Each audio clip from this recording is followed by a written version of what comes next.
Good morning everyone, welcome back to the my YouTube channel. So guys, thumbnail देख के आपको idea लग गया होगा कि हमारी आज की वीडियो किस टॉपिक पे रहने वाली है। तो गाइस, आज हम मैथ्स के बारे में बात करने वाले हैं क्योंकि मैथ्स को लेके काफ़ी बच्चों के माइंड में एक फोबिया बन चुका है, जबकि ऐसा नहीं है। अगर आपने मैथ्स को अच्छे से पढ़ा है, अच्छे से प्रैक्टिस करी है, क्वेश्चंस की टाइप वाइज प्रैक्टिस करी है, तो आप मैथ्स में अच्छा खासा स्कोर गेन कर सकते हैं जीएस के अकॉर्डिंग। तो इसलिए मैथ्स का स्ट्रॉन्ग होना काफ़ी ज़रूरी है, क्योंकि जीएस का तो आजकल एग्ज़ाम में पता ही नहीं कि कहाँ से पूछे जाते हैं क्वेश्चन। तो इसलिए मैथ्स को तो आपको स्ट्रॉन्ग बनाना ही पड़ेगा। तो आज मैं आपके साथ वही चीज़ें शेयर करने वाली हूँ। जब मैंने मैथ्स का करना स्टार्ट किया था तो मैंने क्या क्या प्रॉब्लम फेस की थी या क्या क्या दिक्कतें मुझे आई थी, तो सारी चीज़ें मैं आपके साथ आज डिस्कस करूँगी वीडियो में। तो इसलिए वीडियो को लास्ट तक ज़रूर देखना। और मैंने अपने मैथ्स को कैसे, मतलब काफ़ी हद तक कैसे खुद से इम्प्रूव किया है सेल्फ स्टडी से, तो किस तरीके से इम्प्रूव किया है, क्या क्या चीज़ें मैंने फॉलो की है, किन किन बुक्स को फॉलो किया है, किन टीचर्स को फॉलो किया है, तो सारी चीज़ों पर हम डिस्कस करेंगे। तो वीडियो को लास्ट तक ज़रूर देखना। और वीडियो यूज़फुल लगती है तो प्लीज़ वीडियो को शेयर करना एंड लाइक करना। अगर आपने मेरा टेलीग्राम ज्वाइन नहीं किया तो प्लीज़ टेलीग्राम को ज्वाइन कर लीजिए। तो मेरी वीडियो पे काफ़ी सारे बच्चों के कमेंट्स आते हैं कि मैम किन टीचर्स को फॉलो करें, हम मैथ्स के लिए कैसे पढ़ें, ऑफलाइन कोचिंग लें या ऑनलाइन कोई कोर्स परचेज़ करें, या फिर हम यूट्यूब से फ्री में भी इसको तैयार कर सकते हैं। तो देखो, चाहे आप ऑनलाइन किसी का पेड बैच लो या फिर ऑफलाइन कहीं किसी कोचिंग में आप पढ़ रहे हो या फिर यूट्यूब से आप पढ़ रहे हो, तो जब तक आप प्रैक्टिस नहीं करोगे, खुद से सेल्फ स्टडी नहीं करोगे, तो आपको मैथ समझ में नहीं आएगा। तो सबसे ज़रूरी है आपकी सेल्फ स्टडी। चाहे आप कहीं से भी पढ़ रहे हो, किसी का पेड कोर्स ले रखा है आपने, या फिर ऑफलाइन कोचिंग में जा रहे हो, या फिर आपने यूट्यूब से प्रैक्टिस कर रहे हो, तो सबसे ज़्यादा मेन चीज़ें हमारी हो जाती है सेल्फ स्टडी प्लस कितनी आपने प्रैक्टिस की है क्वेश्चंस की, वो डिपेंड करता है आपके ऊपर। तो अगर आप जितना प्रैक्टिस करोगे, मैथ्स आपका इतना ही इंप्रूव होगा। तो प्रैक्टिस का ही सारा खेल होता है मैथ्स में। तो इसलिए मैं कोई आपको पेड कोर्स सजेस्ट नहीं करने वाली या कोई ऑफलाइन कोचिंग। मैं सिर्फ आपको एक यूट्यूब पे फ्री क्लासेस आपको बताने वाली हूँ, जहाँ से मैंने अपने मैथ्स को इम्प्रूव किया था। तो आदित्य रंजन सर का एक फाउंडेशन बैच है यूट्यूब पर, फ्री ऑफ कॉस्ट है। सारी वीडियोज़ उसमें एक प्लेलिस्ट बनी हुई है, मैं आपको शेयर भी कर दूंगी इस वीडियो के डिस्क्रिप्शन बॉक्स में। उसका लिंक आपके साथ शेयर कर दूंगी। तो उसमें सर ने फाउंडेशन बैच अपना कराया हुआ है, उसमें कंप्लीट मैथ्स का सिलेबस कराया हुआ है, बेसिक टू एडवांस। उसमें सारा मैथ्स कराया हुआ है, जितना भी मैथ्स का सिलेबस होता है, ठीक है। तो आप वहाँ से एक बार देख सकते हैं। अगर आपको मतलब समझ में आएगा तो आप उन टीचर्स को फॉलो कर सकते हैं। क्योंकि देखो, मैंने भी स्टार्टिंग में काफ़ी टाइम वेस्ट किया अपना कि किन टीचर्स की क्लासेस लूँ, क्योंकि मैंने ऐसा पेड कोर्स भी लिया था, बट मुझे उसमें ज़्यादा समझ में नहीं आया। फिर मैंने यूट्यूब पर भी काफ़ी टीचर्स को सर्च किया, काफ़ी टीचर्स के नोट्स भी बनाए, बट मेरा बहुत सारा टाइम वेस्ट हुआ है। बट लेकिन जैसे ही मैंने आदित्य रंजन सर का फाउंडेशन बैच किया था, तो मैंने उसी पर वर्क किया है। तो आप एक टीचर्स को फॉलो करो, उन्हीं टीचर्स जो वे बताते हैं उन बातों को फॉलो करो, क्वेश्चन प्रैक्टिस करो उन्हीं नोट्स की, तो आप देखना मैथ्स आपका इंप्रूव हो जाएगा। क्योंकि ऐसा होता है कि आप जितने टीचर्स को फॉलो करोगे, उतना ही आपका मतलब प्रॉब्लम क्रिएट होगी। मतलब अगर आप एक टीचर्स को फॉलो कर रहे हो तो आप उन्हीं को लास्ट तक फॉलो करो, उन्हीं के नोट्स बनाओ, उन्हीं के नोट्स को बार बार रिवाइज करो। क्योंकि बहुत सारा कन्फ्यूज़न हो जाता है जब आप काफ़ी सारे टीचर्स को फॉलो करोगे और वो अलग अलग स्ट्रेटजी आपको बताएगी, अलग अलग ट्रिक आपको बताएगी कि मैथ्स को कैसे सॉल्व करना है, इस क्वेश्चन को कैसे सॉल्व करना है। तो इससे अच्छा है कि आप एक टीचर्स को फॉलो करो और उन्हीं की ट्रिक को आप यूज़ करो जब अपने नोट्स आप बना रहे हो, ठीक है। तो इसलिए आपको जो भी टीचर्स अपने चूज़ करने हैं तो उनको थोड़ा 1 हफ़्ते का टाइम दे लो सर्च करने में यूट्यूब पे, या पेड कोर्स लेना है कैसे करना है। 1 हफ़्ता काफ़ी है देखने में कि आप किन टीचर्स को फॉलो करोगे, लेकिन लास्ट तक ध्यान रखना आप उन्हीं टीचर्स से पढ़ोगे और उन्हीं नोट्स को रिवाइज़ करोगे, ठीक है। आगे हम बात कर लेते हैं कि नोट्स कैसे मैंने अपने बनाए थे या आप कैसे बना सकते हो।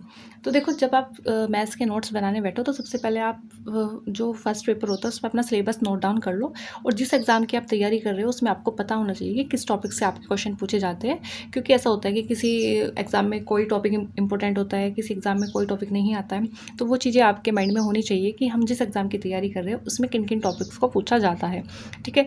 तो सबसे पहले तो अपना आपको सिलेबस नोट डाउन करना है, जो भी आपकी मैथ्स की नोटबुक होगी। तो जैसे ही आप नोटबुक बनाओगे जहाँ पे अपने नोट्स बनाओगे मैथ्स की, तो वो अच्छा खासा एक रजिस्टर होना चाहिए, ये एक फ़ाइल होनी चाहिए। क्योंकि बार बार तो आप नोट्स बनाओगे नहीं, तो एक बारी अच्छे से नोट्स बनाओ, डीपली थोड़ा सा, मतलब सुंदर सुंदर से नोट्स बनाओ जो कि आप लास्ट तक भी, मतलब बाद में भी पढ़ो तो आपको वो समझ में आए वो चीज़ें। ऐसा नहीं कि अब आप एग्ज़ाम कोई और आ रहा है तो आप दोबारा से नोट्स बनाने बैठोगे, तो आप वही चीज़ें रिवाइज़ करोगे, उससे आपका टाइम भी बचेगा।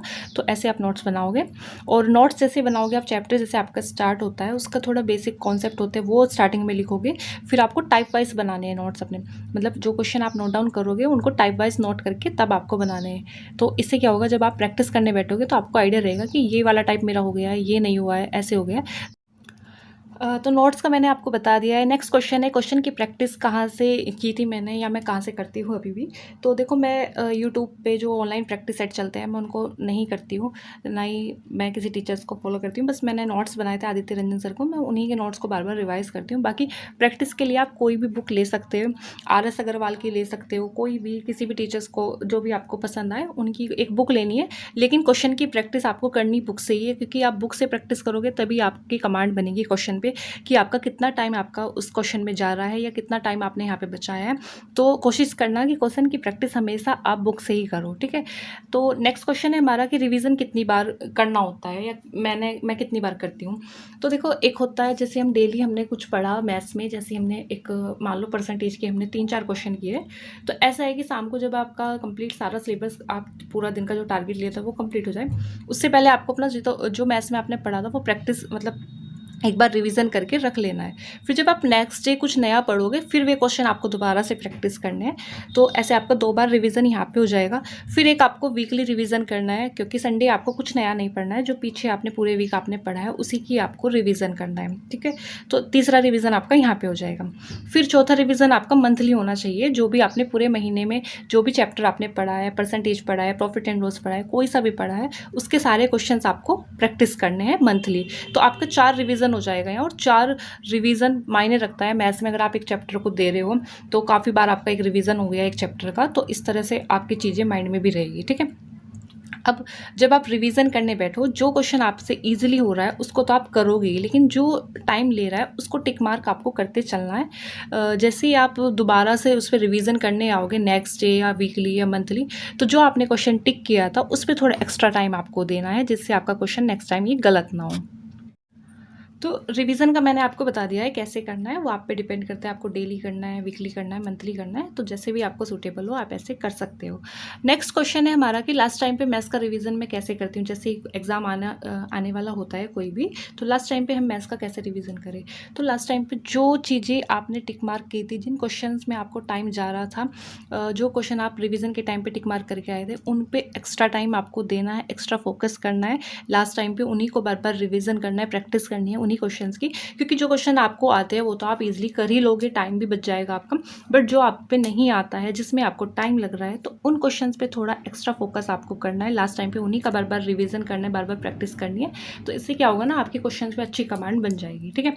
तो गाइस, ये कुछ चीज़ें थी जो मैंने अपने, जब मैं मैथ्स को मतलब पढ़ना स्टार्ट किया था, मैंने उन चीज़ों पे वर्क किया था। तो आपको इन चीज़ों पे थोड़ा सा वर्क करने की ज़रूरत है। तो अगर आप प्रैक्टिस की बात करते हो तो ना, जिस टाइप के आप क्वेश्चन कर रहे हो ना, उस टाइप के आपको 10 से 15 क्वेश्चन आपको प्रैक्टिस करने ही करने हैं।